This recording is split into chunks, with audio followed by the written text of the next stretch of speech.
Mes chers frères et sœurs, chers patriotes, mbote na bino, bomeka kotanga nanu makambo oyo, na banzi ekoloba na bino mingi. Ndenge tomoni président Macron, aza oseka, mena tsheli bino ngoboye, po bo tanga, boyeba, azoloba nini. Avana kota na likambo oyo na koloba. Badeko, je crois que bomoni président Macron likambo nini ye alobi awa, likambo nini ezotinda ya seka. La rétrocommission est illégale. Alors ye ezosekisa ye na ndenge osakana te. Alors botanga alobi nini. Président Macron bomoni makambo alobi oya sekeli. Mes chers compatriotes, mbote na bino, bino mtomesana kolanda ngai, tika nzambe vraiment apambola bino. Soki naleki nazane sengo penza te, pona moni kamere alobi pona ba détournement monto kutina ve. Ba procès ezako banda.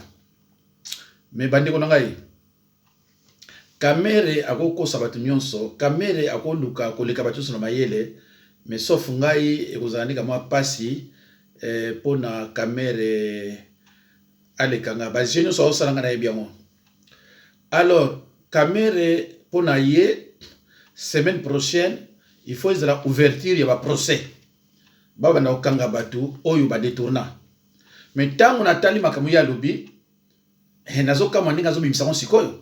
Eza biloko ya na période ya matata mponyo. Alo bandeko. Bolandanga nanu. Na ngina rappeler bino loko moko bandeko, na salaka DVD moko boy numéro 177, 177. Thème nango ezalaka boye, bo yokana botika Chilombo aya na kimia na Belgique. Ezalaki na tchaka le 9 septembre pour na voyage à Chilombo. Mais bandeko bato ebele ba qualifianga mabe. Je regrette parce que certaines personnes ne comprennent pas mon langage. Babia azumbongo aza komi mutu ya Tshisekedi tout ça non ndeko. Ngaza musala nzambe. Naza mutu afayulu te. Naza pe mutu ya Chilombo te. Mais naza musala nzambe. Chilombo na iniete nazali contre makamu ya sali, mais lelo yo soki ako parvenir parce que biso so souci na biso yali Kabila akangama na entourage na ye. Soki lelo yo Chilombo akoki kosala yango me bomona na banakumisa Chilombo parce que na opese ba idée makambo yo ngai nazolobaka ebele. Je dis à Chilombo que Chilombo, ce qui yo oko surprendre bango te, bango bako surprendre yo. Na loba ayoka yango. Nazo changer Chilombo na bako bebele. Parce que lelo oyo, so bolandi nino na baki na kolobela Chilombo, soki na yoki azongi Kinshasa. Me bandeko, pourquoi na loba inde ngwana? Nazala bako bebelo nazo bomba. Oyo ezali kesiko na koloba yango te. Na lobaka na bandi wana Chilombo soka bimi, tout est possible, on peut encore récupérer la situation. Yangwana ngai atake musala nzambe nazo tchaka ina ba prière. Soki ndenge oyo ngana soko tindela ye asali yango te, azongi na Kinshasa na koloba ona kokoloba. Bande kona ngai. Soko zolanda ngai.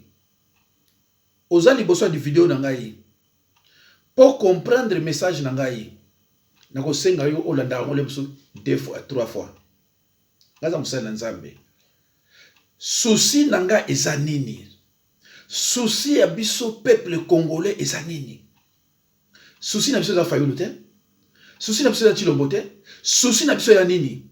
Kabila akangama ba kamere ba katumi bango nyonso wana bakangama to récupérer mboka. Oyo ke mutu na zo pouvoir pour la famille et tout ça ngaza kuna te. Mais na lobanya bino pour le moment mutu ko sala yango ezaka Tshilombo. Mais est-ce que ça na volonté wana? C'est ça le problème. Fayulu ana force mo ko sala moté. Bozaka ba fanatique te. Azana force ko sala moté.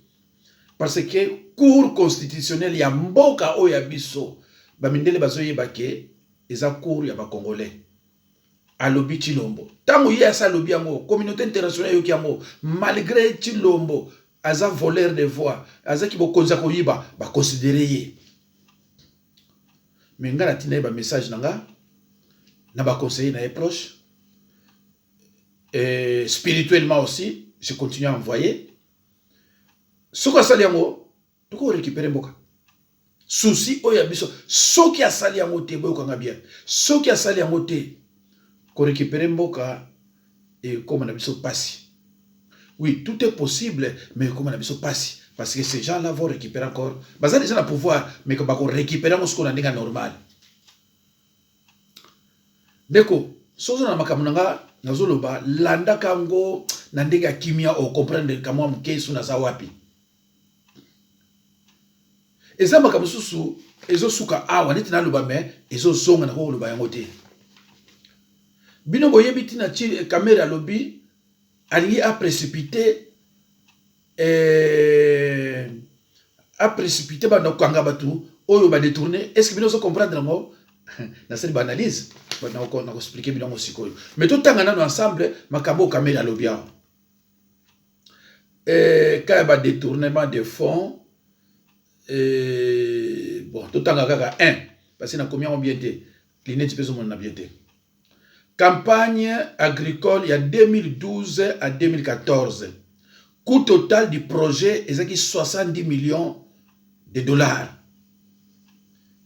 Mata Tampoyo était l'un des responsables de la campagne agricole via BC Seco. Ils doivent nous expliquer comment a été utilisé l'argent et où se trouve le matériel agricole acheté. Ndeko, makambo oyo, bazoloba matata ponyo. Est-ce que bayeko yeba mo mikolo oyo, tu ba yeba makambo oyo kala? Et pourquoi matata ponyo n'a pas été poursuivi? Ndeko, landa banalise nanga. Yope bana ko raisonner. Longola Tshilombo tshai kuna, longola Fayulu tshai kuna. To raisonner makambo yo, Kamere Ania le Banabiso. Point 2. Achat de locomotives pour la relance de la SNCF. Coût total du projet 435 millions de dollars de la Banque mondiale et 50 millions de dollars du gouvernement de la RDC. Alors, Biboye, Matata Mponyo doit rendre compte sur l'utilisation de cet argent. La CNCC est en faillite malgré ces grosses sommes d'argent de la Société nationale des chemins de fer du Congo.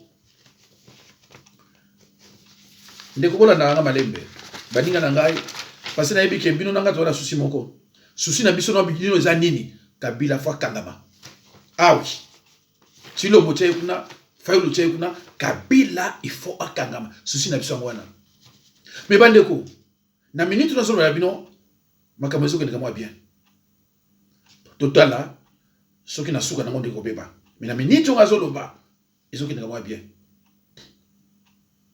Mutusu ko benga ezoba andimine ke penaza zoba makamu sipe pour lelo yo soki Tshilombo a parvenu ko kanga Kabila biso tout ko na sibana ye parce que Tshilombo za Congolais biso to unité biso unika Tshilombo te mais to boyi makambo oyo ya coopérer na Kabila po abenga ye partenaire. Mutu abomi na bandeko nanga abundu dia Congo oyo ba petit neve nanga bakufa yo benga ye partenaire. Mutu abomi na Kasai ba force commune kutolo bate tango yo benga partenaire to yini bana boko. Moi je suis un Congolais de père et de mère. Après c'est la moto banaki 3. Dossier projet Bukangalonzo. Coût total du projet 200 millions de dollars. Le projet Bukangalonzo était géré à partir de la primature et Matata Mpoyo doit nous dire comment le marché a été passé. Comment les fonds du projet ont été utilisés de Bukangalonzo. 4. Dossier redevance logistique terrestre alloué à l'ex-Onatra. Matadi Kinshasa.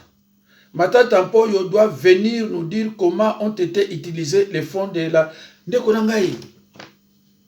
Aucun rail n'a été réhabilité. Ndekonanga. Quand on parle de Matata Mpoyo, Matata Mpoyo, Banda Kenda, et c'est le premier ministre de Sousse Balekakite. Mais pourquoi Kamere, Biloko Salubisa qui a monté? Il nous parle aujourd'hui de Matata Mpoyo. Ndekonangai. Ngana bino to bano raison na nga madame. To continuer. Kamere ko sakana na bisote. Mais bon mon analyse na ngai. 5. Projet construction de passerelles sur le boulevard Lumumba. Coût de projet 15 milliards 207 millions 163 000 de dollars. Matata Mpoyo doit venir nous éclairer sur l'utilisation de cet argent.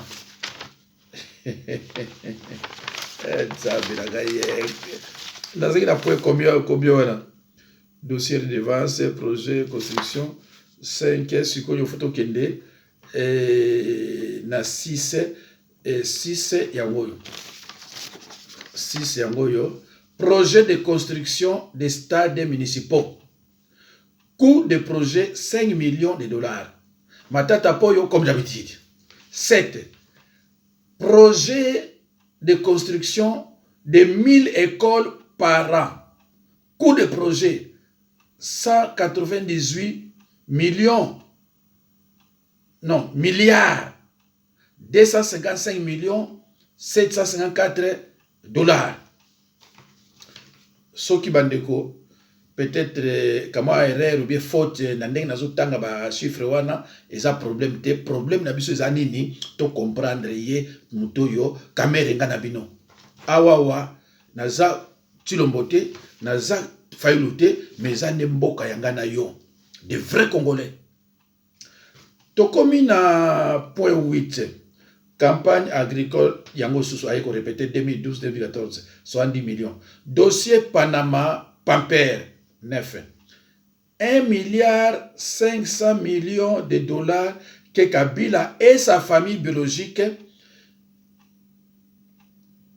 et apparentés viennent nous expliquer comment et pourquoi cet argent des Congolais se trouverait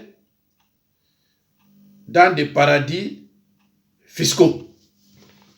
Awa, aza ko reconnaître que Kabila a 1 milliard 500 et yena famille na ye tout ça alors il faut que Kabila les cas expliquer son bon on kinda yoka Kamere à la justice de faire son travail et non au président de la République à bon attendeur Sali ndeko omoni a che phrase pour na ko sepelisa ba ignorant ba oyo ba ibi ko réfléchir te à lobby à la justice de faire son travail et non au président de la République à bon attendeur Sali bandeko bozerna lukelo moko awa na koko tshela bino bolanda yango na boke bino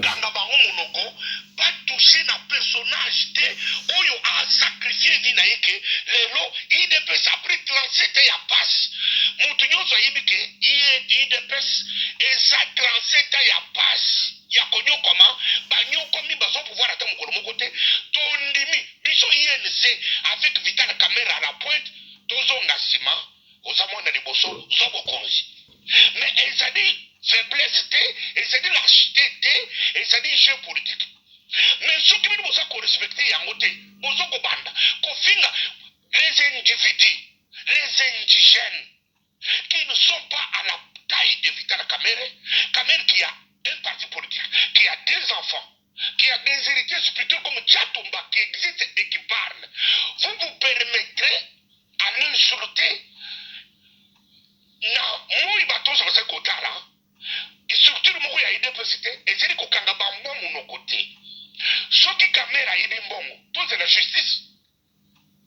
Tout c'est la justice.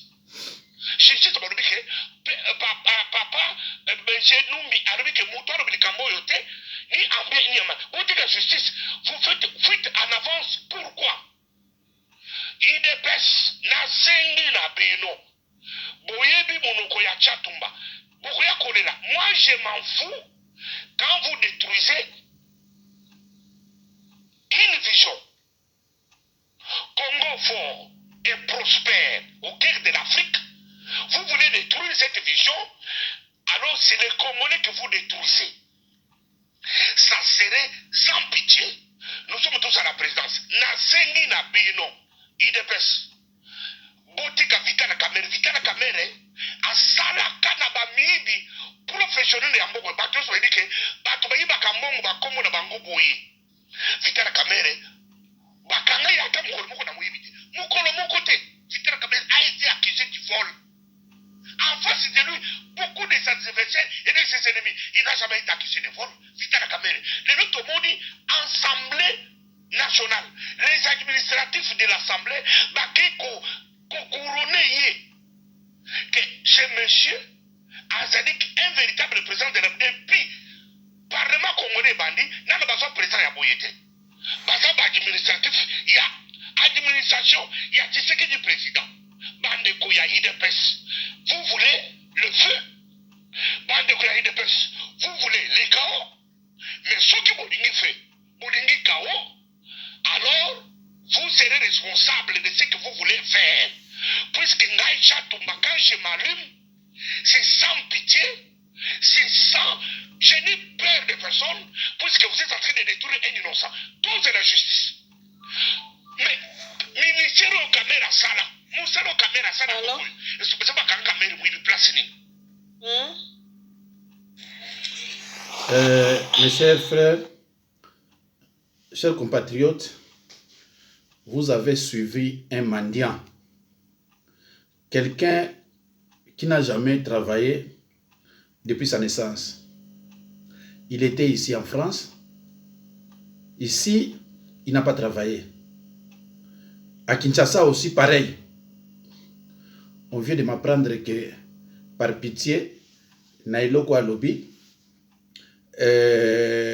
Nani Kamerhe a nommé ce conseiller place Mogoboya ministère. Mais il n'a jamais travaillé lui aussi.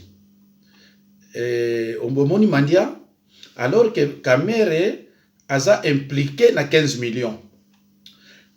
Utilise Ndekobola Ndamakana Lobaka. Nalobaki toutefois pour détruire notre pays. Nalobako Banakala. Baluka Mtususte. Baluka Muluba. S'il faut détruire notre pays, Baluka Mtususte. Et ce qu'on a dit, oh, mais c'est une réalité. Lumumba Kalonji ezakande wana ba luka ka muto suste ba luka muluba omoni nika solo ba wana na musana nzambe na ngo bisabilo muso mabete. Alors bandekola na ngai, pourquoi muto yo Kamerhe ayeko bimisa makambo oyo bamoni ke alir Tshilombo bando kendeke nango eza alir moko eza suya malamu te. Alors, ba lukanani ba incriminer batineti ba mponio ba musuba obima ale ba ko endoctriner batu wana ba lobake non bino pebo loba likamwa 15 millions parce que Tshilombo a reconnaître ngo à partir de l'Europe. Alors lukula Tshilombo a reconnaître ngo à partir de l'Europe que ezaki cop tokangaye ndeko bino ba musubo yebite pourquoi FCC na assemblée balikebele na Sénat balike belé na gouvernement kutute Assemblée nationale na Sénat parce que et pas ibako kanga Tshilombo eza entre Assemblée et na Sénat ici Tant on betaka motion pas, bango balobi biso tondimi aleka na justice asamba et tant que na justice ba condamné prison oyo lobila Kabila yende akoleka kuna. Likambo kamere abimisli biloko oyo ndende ko yango wana. Albitika na bana kolobela bango non justice ezali kama présidente ezali unité asako kosa. Ayebi ke tango batona ba koleka ba kosala tout ba lobela ke non il faut nani lokola reconnaître ki yango a ke lo samba yepe na banzi bokomona yango ndenge voilà.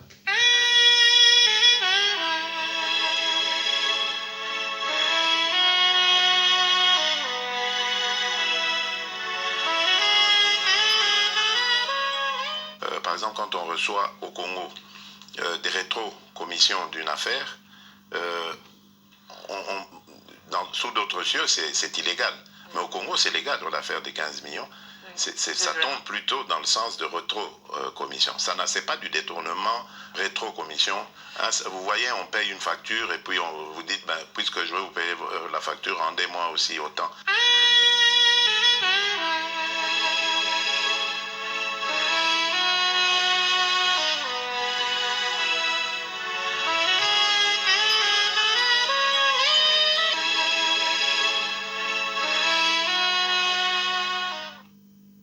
Bandeko, moi en tant que Congolais, Tshilombo en tant que Congolais aussi, et moi je peux s'en passer.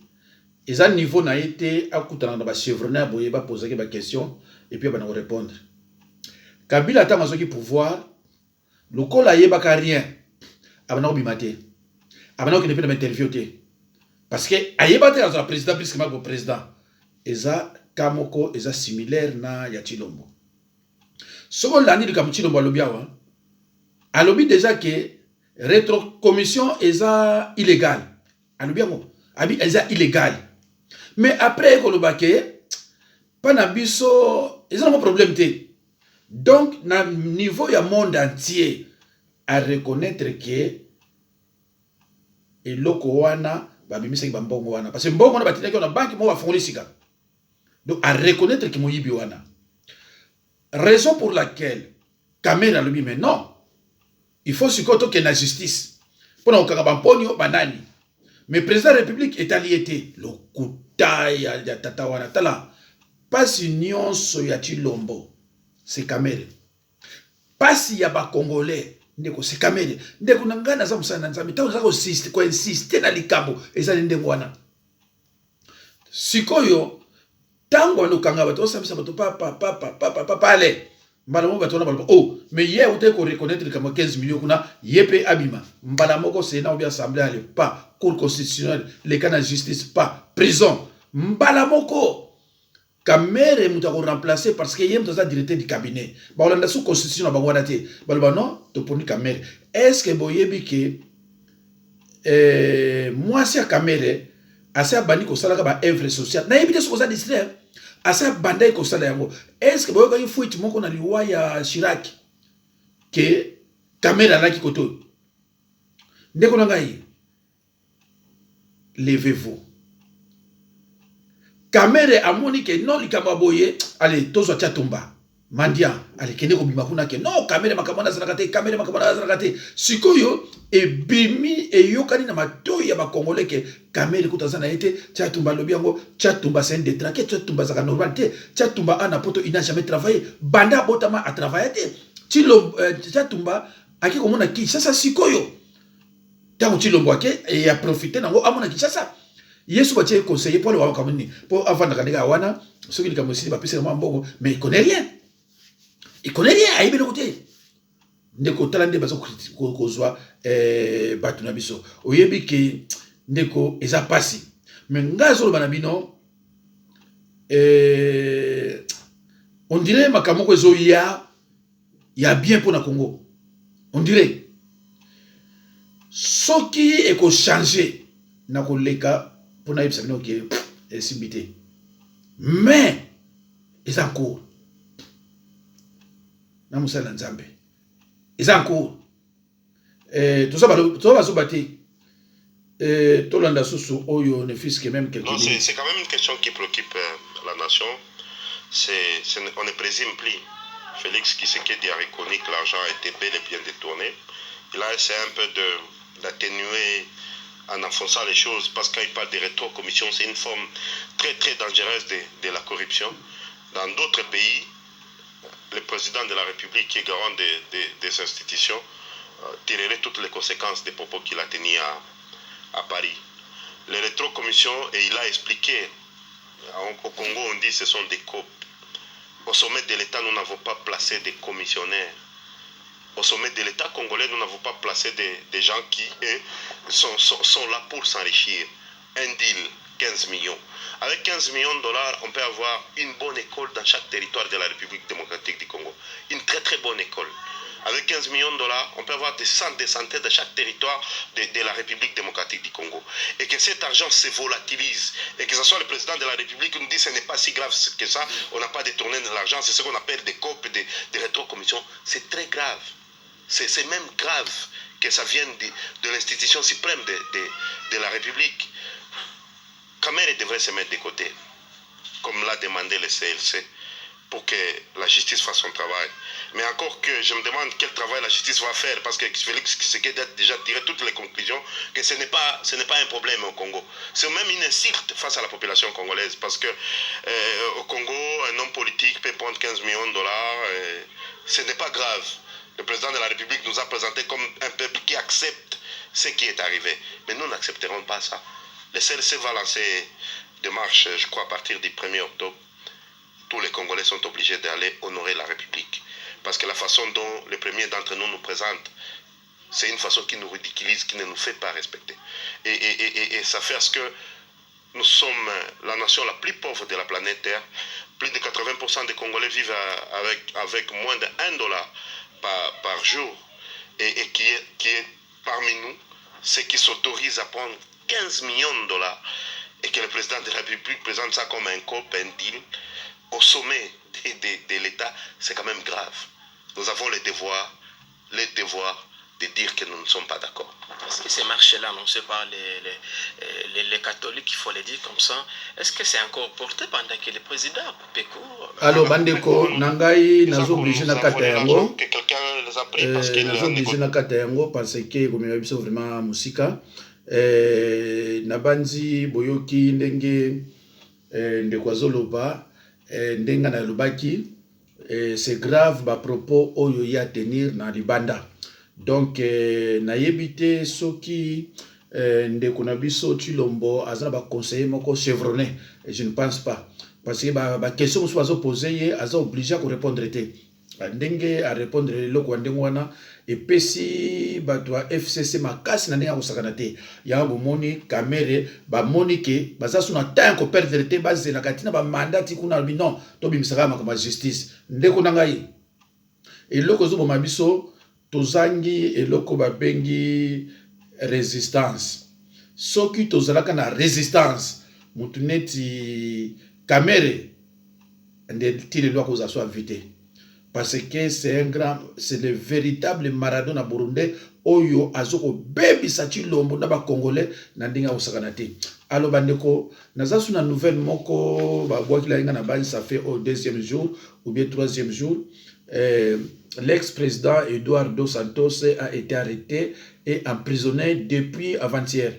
Il est condamné dans une affaire de corruption de 1 milliard 500. Donc, association des criminels, les enrichissements donc illicites. Voilà. Donc, Bamboka nit Bangola, ceux qui vont marcher boyer. En tout cas, bandeko eza déjà comme moi eloka malamu. Biso ba congolais mbongo etondi na basi boyoki ba papier na uti kotanga fuso ko ba montant, ba millions, ba milliards, ba millions, ba milliards. Mais eza ko kende wapi? Peuple congolais asa ko mona ka yango te. Bandeko na kai. Peuple congolais ba mbongo wana asa ko mona yango te.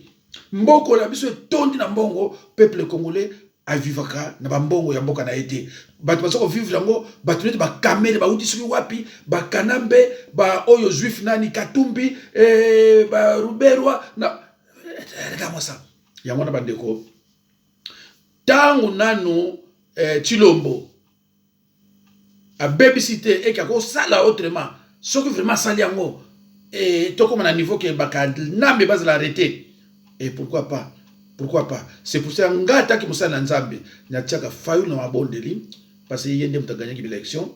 Na tiaka pe yé oyo voleur de voix. Na ba prière soki nzambe akoko aider a longola voûtement wana a balula makambu parce que ndenge ba signer mikanda wana azana droit te bazana droit ba signer mikanda te. Donc na yé na bato na pe ba ko de ce pays.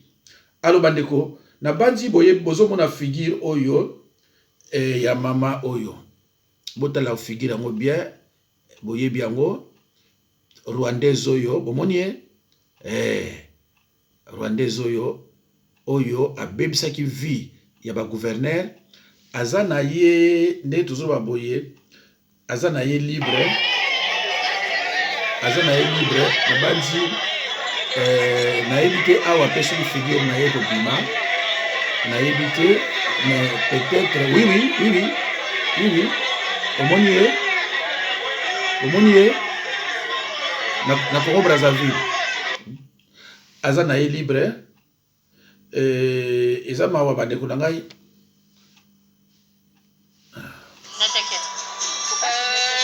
T'inquiète pas, papa. Bonsoir, vous me connaissez, moi c'est Sarafina Aponga. Je suis là avec maman Mimi, la célèbre maman Mimi. Et tout ce qu'on vous raconte c'est faux. Maman Mimi n'a jamais été emprisonnée, n'a jamais été enfermée quelque part. Elle est là devant moi, elle partage son cours, on chérit, on ose, elle est là, elle vous dit bonsoir, vous me connaissez, c'est bien moi Sarafina, on chérit, on ose aussi. Donc si vous m'avez vu mes publications aujourd'hui, vous allez voir que j'ai la même tenue, la même coiffe et je suis avec maman Mimi. Donc un peu de respect, respectez-la, c'est une dame, elle est mariée, elle a des enfants, en plus c'est une grande dame politique. Batanga bata politique, batanga maman Mimi no ozawa. Batanga pepino, ah biwa nani, oko matin, bon c'est bana. Botika tranquille, s'il vous plaît, laissez maman Mimi vivre sa vie. Bon, bandeko, nous sommes obligés ya kokata yango parce que bomoni bien que c'est une rwandaise bakosaki bino ke bakangi ye wana aza na ye bien.